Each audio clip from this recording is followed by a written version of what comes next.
நம்முடைய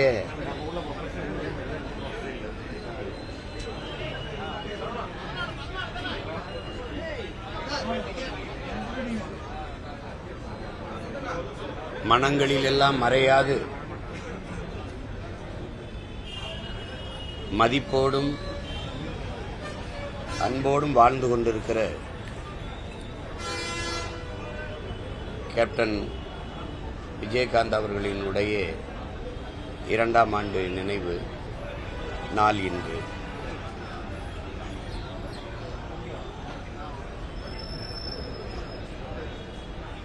ஒரு மனிதன்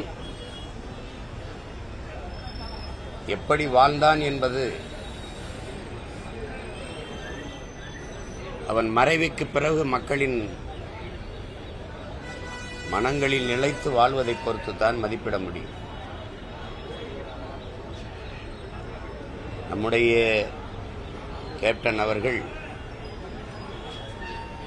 எந்த பெரிய அதிகாரத்திலும் இல்லாமல் அடித்தட்டு மக்கள், உழைக்கும் மக்களினுடைய பிள்ளைகள், படிக்க வசதியில்லாத பிள்ளைகளை எல்லாம் பல்லாயிரக்கணக்கில் படிக்க வைத்து கல்வியாளர்களாக ஆக்கிய ஒரு பெருந்தகை.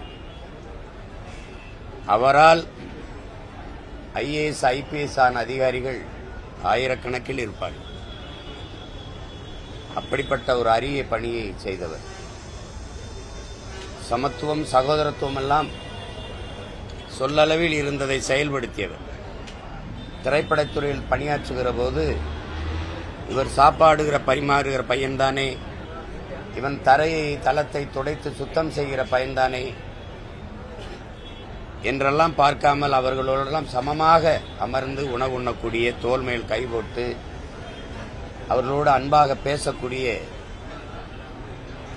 மனித மாண்பை கடைபிடித்த ஒரு மனிதர். எங்களை போன்ற பிள்ளைகளால் நாங்களெல்லாம் உதவி இயக்குநர்களாக பணியாற்றுகிற போது பாரபட்சம் இல்லாமல் எங்களை எல்லாம் பேரன்பு கொண்டு நேசித்த ஒரு பெருந்தகை. தனிப்பட்ட முறையில் நாங்கள் எல்லாம் அவரோடு மிக நெருங்கி பழகிய பிள்ளைகள். கேப்டன் கேப்டன் என்று அன்போடு அழைத்து அவரோட பழகியவர்கள் நாங்கள் எல்லாம்.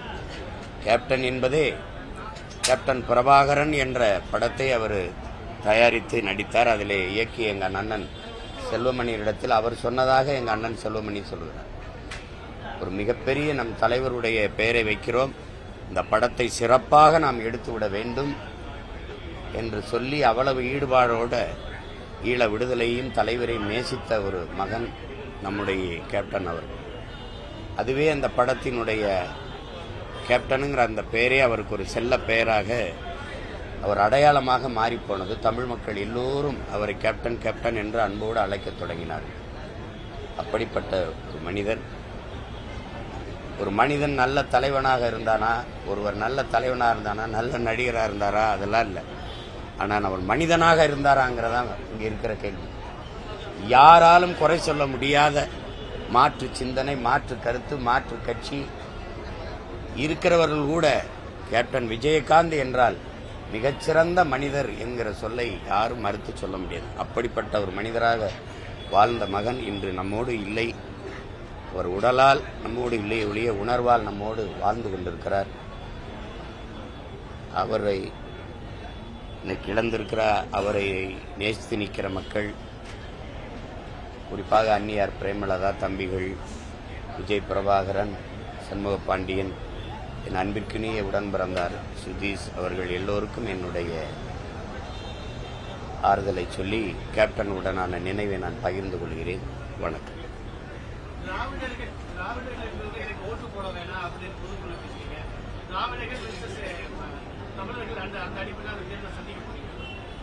இந்த அடிப்படையில் தானே நீங்கள் திராவிடருங்கிறீங்க, நாங்கள் தமிழர்ன்றோம். அப்போ அந்த அடிப்படையில் தானே தேர்தல் களத்தில் சந்திக்கணும். நீ திட்டமிட்டு என் அடையாளத்தை அழிக்க நினைக்கிற, என் மொழியை அழிக்க நினைக்கிற. உங்களுக்கு அதுக்கு நிறைய சான்று சொல்ல முடியும், அதுக்கு தனியாக மேடை போடுறேன் நான். இப்போ நீங்கள் ஒரு கேள்வி தானே, நான் திராவிடனா தமிழனான்னா எனக்கு ஒரு கேள்வி வருதில்ல. நான் ஏன் திராவிடனா இருக்கணும்? கீழடி என்ன நாகரிகம் சொல்லுங்க. நீ திராவிட நாகரிகங்கிற, அவன் இந்திய நாகரிகங்கிற. இது என்ன? நீ என்னைக்கு இந்தியா வந்தது, என்னைக்கு திராவிடம்ங்கிறது வந்தது, என்னைக்கு திராவிடம் சொல்லு. 2800 ஆண்டுக்கு முன்னாடி யார் திராவிடன்? ஏது கன்னடம், ஏது தெலுங்கு, ஏது மலையாளம், ஏது துளு, ஏது கன்னடம், ஏதாவது சொல்லுங்க. இல்ல, அப்போ நீ தமிழர் நாகரிகம்னு சொல்றதுல உனக்கு என்ன பிரச்சனை? திட்டமிட்டு என்னுடைய பெருமையை, என்னுடைய அடையாளங்களை, என் மொழியை அழிச்சு என் இனத்தை அழிக்க நீ திட்டமிடுற. நான் என் மொழியை மீட்டு என் இனத்தை காக்கணும், என் அடையாளங்களை மீட்கணும்னு வர்றவன் உடனே அழிச்சாதான் என் அடையாளத்தை மீட்கணும். எல்லா இடங்களையும் நீ பெருவுடையார் கோயில திராவிட கட்டடக்கலைங்கிற, இது நாகரிகம்னா திராவிட நாகரிகங்கிற, இது திராவிட பண்பாடுங்கிற, பொங்கலை திராவிட திருநாளுங்கிற. ஏய், அப்ப வெறிவருமா வராத? என்னது இது? அதனால இது சண்டை. தமிழ் தேசியமா திராவிடமா, தமிழரா திராவிட? என்ன தமிழ் எங்க வழங்கப்படுது? அத பேசுவோம். தமிழ் எங்க வழங்கப்படுது? இங்க பாருங்க, தமிழ்நாட்டின் முதலமைச்சர் வணிகர் பெருமக்களை கூட்டி வச்சுக்கிட்டு ரெயின்போங்கிறத தமிழ்ல ரெயின்போன்னே எழுதுங்கிறாரு. இது தமிழ் ஏங்க ரெயின்போங்கிறது வளர்த்ததை எங்க சொல்லுங்க? 85,000 பேர் முதுநிலை ஆசிரியர்கள் தமிழ்ல தோல்வி விடுறாங்க. வளருதா? 50,000 பேர் 10ஆம் வகுப்புல தமிழ் தேர்வு எழுத வராம போயிடுறாங்க, தோத்து போகுது. தமிழ் பேச தெரியுதா? வேற மொழி வளர்க்கப்படுதா? ஆங்கில தங்கிலீஷ் வளர்க்கப்படுதுல. என்ன இப்படி பேசுகிற? காலையில எனக்கு உனக்கு ஏதோ பிரச்சனை ஆயிடுச்சுன்னு நினைக்கிறேன் தம்பி. நான் பயணம் போறேன், வெறியாக்கி விட்டுறாத, புரியுதா? வேற ஏதாவது கேள்வி காலையில ஏதாவது பண்ணிடாத,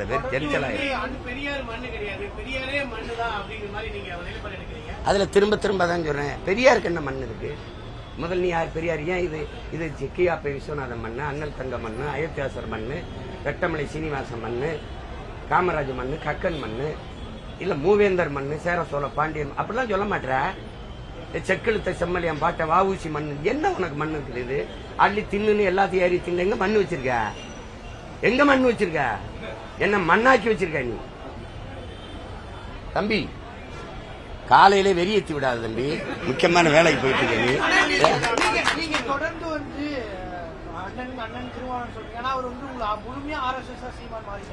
விடுங்க. இப்ப நான் பிஜேபியோட கூட்டணி வச்சு மங்களூர்ல சட்டமன்ற உறுப்பினர் ஆகுது நானா எங்க அண்ணனா? வாஜ்பாய்க்கு வீர வணக்கம் என்ன போர்ல போய் மாண்டாரு, அவருக்கு வணக்கம் செலுத்துவது அரசியல் நாகரிகம்ங்கிறாரு. நான் ஒரு மேடையில் ஏறி பாட்டன் பாரதிய பேசுறது அரசியல் நாகரிகம் அநாகரிகம் ஆயிருந்தா? நான் எங்க அண்ணனை மதிச்சுட்டு அப்படியே ஒதுங்கி போறேன். என்ன கருத்துனாலும் எடுத்து பேசிருக்கேன். ஏன்னா மோதலை எனக்கு எங்க அண்ணனுக்குமா ஆக்கிட்டு திராவிட மஞ்சள் குளிப்பான். சண்டை நாங்க அண்ணன் தம்பிகளுக்குள்ள போட வரல. எனக்கு எதிரி என்ன விடுதலை சிறுத்தைகளா? விடுதலை சிறுத்தை எடுத்து எங்க அண்ணனோட எதுக்கிறதுக்காக நான் கட்சி ஆரம்பிச்சிருக்கேன் தம்பி. எங்க அண்ணன் வைகோவை, எங்க ஐயா மருத்துவர் ராமதாஸ, பாட்டாளி மக்கள் கட்சி, இதெல்லாம் எதிரி. அதுக்காக நாங்க கட்சி ஆரம்பிச்சோம். நான் இவ்வளவு நேரம் என்ன பேசிருக்கேன்? திராவிடர் தமிழர் போர் நடக்குது. இதுல நான் எங்க அண்ணன் பேசாததுல ஏதாவது புதுசா பேசிட்டேன்னு சொல்லுங்க. தாய் மண்ணில் அறிஞர் இந்த ரவிக்குமார் எழுதின கட்டுரை இருக்கு, 3 ஆண்டுகள் தொடர்ந்து வந்தது. அந்த கட்டுரையை வெளியிட சொல்லுங்க எங்க அண்ணன். நான் வெளியிடத்த அனுமதியாக தர சொல்லுங்க. அறிஞர் அண்ணாவும் ஐயா கருணாநிதி அவர்களும் ஈவேரா அவர்களை எதிர்த்து பேசுனதை விட நான் பேசிட்டேன்னு சொல்லுங்க. நான் பேசுறதை நிப்பாட்டிறேன். திமுக எதுக்கு தொடங்கப்பட்டது? யாரை எதிர்த்து தொடங்கப்பட்டது? எதற்காக தொடங்கப்பட்டது? அதை சொல்லுங்க. நீங்க திராவிடர் கழகத்திலிருந்து திமுக ஏன் பிறந்தது? அதுக்கு யார் பதில் சொல்லுவார்? யார் பதில் சொல்லுவார்?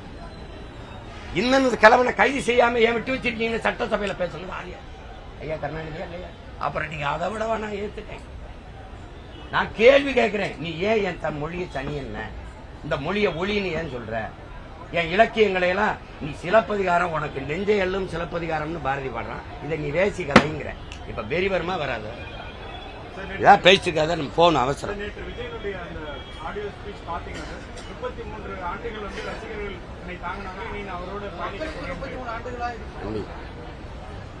அது தம்பி சொல்றாரு, அதுக்காக அவரை கழிச்சு நேசிச்ச மக்களுக்கு நான் இது பண்ணுவேங்கிறாரு. அதை போய் பேசிக்க முடியாது.